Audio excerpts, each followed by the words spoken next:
And here we go with News Roundup number 147 in the slower version. I hope you're having a lovely weekend. It's a bit grey here after what has been some beautiful weather, so I hope it's nice where you are. It's an iconic car. Much loved, says the Daily Mirror, by James Bond throughout the decades. And now, an auction of Aston Martins has raised over £10 million. It took place at the Aston Martin Works in Newport Pagnell, Buckinghamshire, was the biggest in the 16-year history of the event and set a new sales record. Indeed, a 1964 DB5 4.2-litre sports saloon, the model James Bond drove in Goldfinger, sold for £595,100, and a 1962 DB4 Series 4 Vantage convertible, originally owned by the actor Peter Ustinov, went for £1,513,500. But the highest price in the sale was £1,524,700 for a 1966 Aston Martin DB5 convertible in Vantage specification. The Daily Mirror tells us that a woman has paid £233,000 for a Hindu-related car registration number, and KR15HNA is now the most expensive modern plate ever sold by the DVLA, having been auctioned off at the Casa Hotel in Chesterfield. A new survey, reported in the Daily Express, claims that women are the best drivers.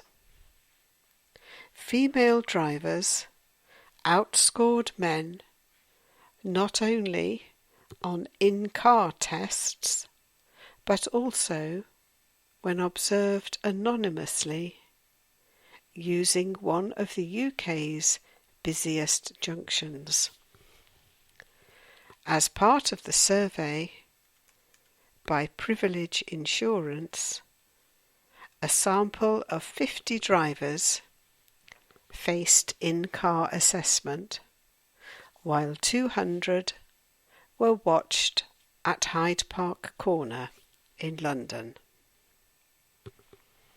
The BBC tells us an amusing little tale about a footballer who has offered to pay for the damage caused when a fan punched a hole through his ceiling while celebrating his goal. 25-year-old Ross Morton from Wetherby, Leeds, was at home watching the Championship playoff match between Ipswich and Norwich when Paul Anderson scored. In his excitement, Ross jumped and put a fist-sized hole in the ceiling. But after he tweeted a photograph of the damage, the Ipswich player offered to foot the bill. Ross commented, "I only sent it to him because I thought he might have thought it was funny. Then he replied, saying he'd pay for it.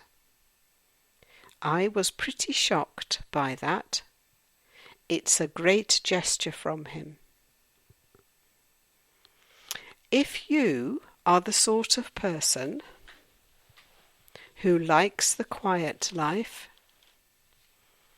then you'd better steer clear of Merlin, described by the Daily Mail as the world's loudest cat. Apparently, Merlin has just secured a Guinness World Record for the domestic cat with the highest decibel rated purr, 67.8 decibels, which, says the Mail, is about the same as the sound of a shower or two people holding a conversation.